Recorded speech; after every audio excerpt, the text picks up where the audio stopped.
رمضان کے آخری 10 دنوں کا اعتکاف اسلام میں رہبانیت نہیں ہے، لیکن کبھی کبھی سب سے کٹ کے اپنے رب کے ساتھ جڑ جانا، کچھ رات کی عبادتیں، کچھ تنہائی کے اذکار، کچھ درود و سلام کا ذوق، یہ ان ساری خوبصورتیوں میں سے ایک خوبصورتی اعتکاف بھی ہے۔ اللہ کے پیارے رسول علیہ الصلوۃ والسلام ہمیشہ اعتکاف کرتے، اور حضرت عطا بن رباح رضی اللہ تعالیٰ عنہ کیسی خوبصورت بات ارشاد فرماتے ہیں، معتکف تو اس آدمی کی طرح ہے جیسے کسی بندے کو کسی کے ساتھ کوئی کام پڑ جائے نا، تو وہ جا کے اس کے دروازے پر بیٹھ جاتا ہے کہ جب تک میرا کام ہوگا نہیں میں جاؤں گا نہیں۔ فرماتے ہیں یہ اعتکاف والا بھی آ کے رب کریم کے گھر بیٹھ گیا ہے کہ جب تک تو معاف نہیں کرے گا میں جاؤں گا نہیں، جب تک تو بخشش نہیں کرے گا میں اس دروازے سے ہٹوں گا نہیں۔ حضرت ابن عباس رضی اللہ تعالیٰ عنہ نبی پاک علیہ السلام کے روضہ انور کی طرف اشارہ کر کے کہا کرتے تھے زیادہ دیر نہیں ہوئی، اشارہ کر کے کہتے تھے زیادہ دیر نہیں ہوئی، اس روضہ مبارک میں آرام فرما۔ رسول رحمت علیہ السلام سے میں نے اپنے کانوں سے سنا ہے، اور جب یہ بات ارشاد فرماتے تھے تو روتے بھی تھے۔ فرماتے ہیں میں نے خود نبی پاک علیہ السلام سے سنا ہے کہ جو شخص اللہ تعالیٰ کی رضا کے لیے ایک دن کا بھی اعتکاف کرے گا نا، اللہ تبارک و تعالیٰ اس کے اور جہنم کے درمیان 3 خندقوں کی آڑ بنا دے گا، اور فرمایا ان کی مسافت زمین و آسمان سے بھی زیادہ ہوگی۔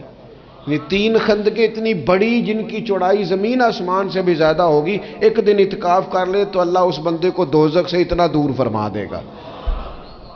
بہت سارے لوگ ہیں جن کو بڑا ٹائم ملتا ہے چھٹیاں گزارنے کے لیے، کبھی کسی سیاحتی مقام پر، کبھی کسی سیاحتی مقام پر، خرچہ بھی مل جاتا ہے، کام بھی ہو جاتا ہے، سارے سلسلے بن جاتے ہیں، بڑی بڑی جگہوں پہ لوگ جا کے ٹائم گزارتے ہیں۔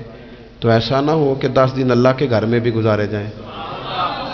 علماء نے لکھا ہے کہ کوشش تو کریں ہر سال اعتکاف ہو، نہ ہو سکے تو چلو چند سالوں کے بعد ہو جائے، اور فرماتے ہیں کہ زندگی میں ایک دفعہ تو اس سنت کو ضرور ادا کرنا چاہیے۔ کوئی بندہ ایسا نہ ہو جو محروم رہ جائے، زندگی میں ایک بار صحیح پر اعتکاف کے ساتھ اپنے آپ کو وابستہ ضرور کرے۔ نبی پاک صلی اللہ تعالیٰ علیہ وآلہ وسلم نے اعتکاف کا جو مقصد بیان کیا وہ شب قدر کی تلاش بیان کی۔ اعتکاف سے مراد یہ ہے کہ انسان سارا کچھ چھوڑ چھاڑ کے اللہ تعالیٰ کے گھر میں اس کی عبادت کے لیے، اس کو راضی کرنے کے لیے بیٹھ جائے، اور 10 دن جب وہ مسجد شریف میں حاضر رہتا ہے تو حضور صلی اللہ تعالیٰ علیہ وسلم فرماتے ہیں اللہ تعالیٰ اسے 2 حج اور 2 عمرے کا ثواب عطا کرتا ہے۔ اعتکاف کے اندر کچھ باتیں بڑی ضروری ہوتی ہیں، جیسا کہ انسان کو بلا ضرورت طبی مسجد سے باہر نہیں آنا، اس کو کوئی فضول بات نہیں کرنی، اس کو کوئی ایسا کام نہیں کرنا کہ جو شریعت اسلامیہ جس سے منع کرتی ہو۔ اس کے ساتھ ساتھ کچھ اعتکاف کے آداب بھی ہیں کہ اس نے 10 دن مسجد کے اندر رہنا ہے تو آخر اس نے کرنا کیا ہے۔ ہمارے ہاں لوگ مسائل پوچھ لیتے ہیں، اور مسائل پوچھنے کے بعد پھر ان کی گنجائش سے بہت زیادہ فائدہ اٹھاتے ہیں۔ اس میں کوئی شک نہیں ہے کہ باہر سے آنے جانے والے آدمی کے ساتھ آپ گفتگو کر سکتے ہیں، ضرورت کے تحت آپ ٹیلی فون پر بھی بات کر سکتے ہیں، لیکن اس کو اگر آپ نے یہی کام کرنا تھا اور بہت زیادہ وقت اسی پر ضائع کرنا تھا تو پھر تو آپ پہلے سے باہر موجود تھے۔ اعتکاف میں آنے کا مقصود تو اللہ کی عبادت ہے۔ اعتکاف میں جب آپ آ گئے تو اس کا مقصد ہے کہ آپ کچھ دنوں کے لیے لوگوں سے کٹ کے اللہ کی بارگاہ میں حاضر ہو گئے، آپ نے اپنے رب کو راضی کرنے کا ارادہ کر لیا۔ تو اعتکاف میں ایک تو شوق سے آئیں۔ ہمارے علماء نے لکھا ہے کہ زندگی میں ایک بار تو اعتکاف کاری لینا چاہیے، اس پر توجہ ہو ہی جانی چاہیے۔ وقت ملنا تو زندگی میں پراپر طریقے سے تو بڑا مشکل ہوتا ہے، لیکن وقت نکال کے اعتکاف میں ایک دفعہ تو زندگی میں آ ہی جانا چاہیے، اور کسی کو ہر سال موقع مل جائے تو پھر تو کیا ہی بات۔ تو اعتکاف کے اندر جو کام ہم نے کرنے ان میں سب سے زیادہ اور سب سے پیارا کام یہ ہے کہ کثرت کے ساتھ قرآن پاک کی تلاوت کریں۔ نبی پاک صلی اللہ تعالیٰ علیہ وآلہ وسلم رمضان المبارک میں قرآن پاک کا دور فرماتے تھے حضرت جبریل امین علیہ السلام کے ساتھ، اور جس سال حضور کا وصال ظاہری ہوا اس سال حضور فرماتے ہیں 2 مرتبہ قرآن پاک کا دور کیا۔ 2 دفعہ حضور نے حضرت جبریل امین کو قرآن شریف سنایا، اور 2 دفعہ انہوں نے نبی پاک صلی اللہ علیہ وسلم کو سنایا۔ تو بہت کثرت کے ساتھ قرآن پاک کی تلاوت کی جائے۔ ایک پہلو اور بھی ہے اس کا، اس پر بھی آپ توجہ کریں گے قرآن مجید کو پڑھنا بھی ضروری ہوتا ہے اور صحیح پڑھنا سب سے زیادہ ضروری ہوتا ہے۔ تو اگر آپ کسی ایسی مسجد میں تشریف فرما ہیں جہاں آپ کے لیے بندوبست کیا گیا ہے تو کوشش کریں کہ وہاں قاری صاحب سے، عالم صاحب سے، امام صاحب سے آپ قرآن مجید کو سیکھیں۔ اور کوئی زیادہ مشکل نہیں ہے، پورے 10 دن آپ موجود ہیں، اور اگر آپ 10 دن پوری توجہ کے ساتھ قرآن مجید کے مخارج پہ لگائیں گے تو امید ہے کہ بہت حد تک آپ کو قرآن مجید سمجھنے میں، پڑھنے میں آسانی ہونے لگی۔ دوسرا، اعتکاف میں جب آپ موجود ہیں تو آپ کو کوشش کرنی ہے کہ آپ محاسبہ نفس پر توجہ دیں۔ آپ اپنے اوپر غور کریں، زندگی میں کون سی ایسی غلطیاں ہیں جو جان نہیں چھوڑ رہی، ان کی کس طرح کر کے اصلاح کی جا سکتی ہے، کون سے ایسے کام ہیں جو میں کرتا ہوں تو اس غلطی میں زیادہ مبتلا ہو جاتا ہوں، اور کون سی ایسے کام ہیں، کون سی ایسی جگہ ہیں جہاں میں جاتا ہوں تو میرا ان غلطیوں سے نکلنے میں مجھے وہ جگہیں اور وہ کام مددگار ہوتے ہیں۔ تو اپنے محاسبہ نفس پر توجہ دی جائے۔ اعتکاف کے 10 دنوں میں موقع ملتا ہے انسان کو اپنے لیے سوچنے کا۔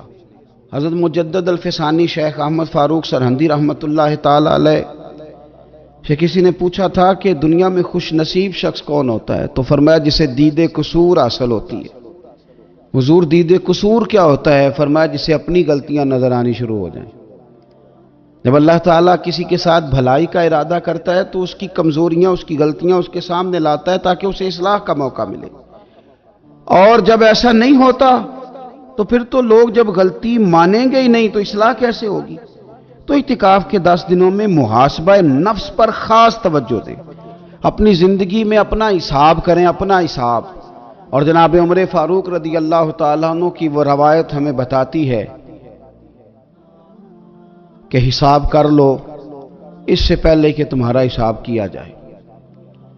تیسری بات، ایک تو قرآن پاک پڑھیں گے، ایک محاسبہ نفس کریں گے، تیسری بات مراقبہ کریں۔ کچھ دیر کے لیے بیٹھیں، یہ غور کریں کہ رب تعالیٰ نے ہمیں نعمتیں کتنی عطا فرمائی ہیں، پھر یہ غور کریں کہ ان نعمتوں کے بارے میں، ان نعمتوں کے ساتھ ہماری عبادت کتنی ہے، ہمارا شکر کتنا ہے۔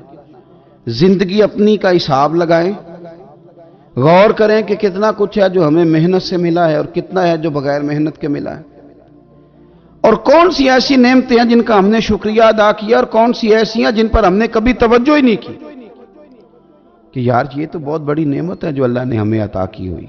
اپنی گردن کو جھکا کے تھوڑا غور و فکر کریں۔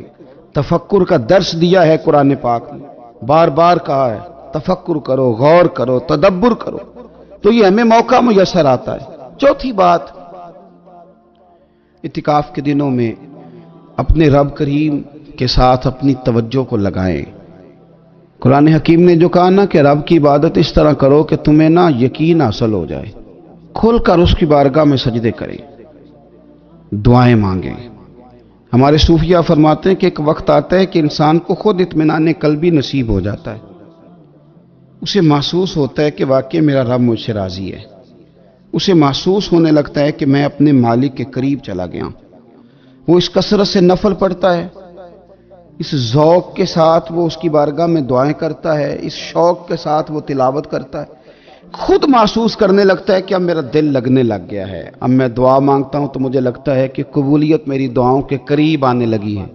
اللہ نے ہمیں یہ موقع دیا ہے کہ ہم خوب اس پر توجہ کریں۔ پانچویں بات اعتکاف والوں کی خدمت میں یہ عرض کرنی ہے کہ پورے 10 دن ہمارے پاس موجود ہوں گے اور ہم نے مسجد میں ہونا ہے، تو کیوں نہ ایسا کریں کہ از اول تا آخر، صبح سے شام تک ہم ہر وہی کام اسی طریقے سے کرنے کی کوشش کریں جو طریقہ ہمیں رسول پاک نے عطا فرمایا۔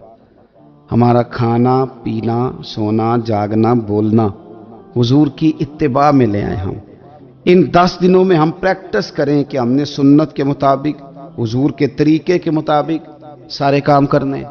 آپ اگر یہ ارادہ کریں گے تو پتہ ہے مدینے والے محبوب علیہ السلام نے فرمایا جس نے میری ایک سنت کو زندہ کیا گئے گزرے دور میں رب اسے 100 شہیدوں کا ثواب عطا فرمائے۔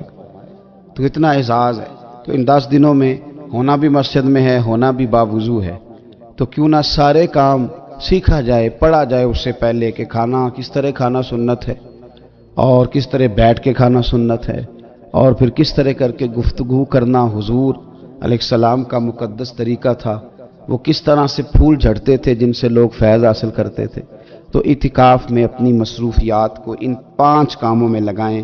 ایک تو تلاوت قرآن حکیم کریں، دوسرا محاسبہ نفس، تیسرا مراقبہ کریں، تدبر کریں، غور کریں اپنے اوپر بھی اور اللہ تبارک و تعالیٰ کی نشانیوں پر بھی، اور چوتھا یہ کہ کوشش فرمائیں کہ ہم اپنی عبادت کو، اپنی دعا کو، اپنے استغفار کو اس طرح کا بنائیں کہ ہمیں محسوس ہو کہ قرب الہی کے جانب ہمارا سفر ہے۔ اور 5واں، ان 10 دنوں میں سنت اور شریعت کی وہ ساری چیزیں جس کا دین ہم سے مطالبہ کرتا ہے۔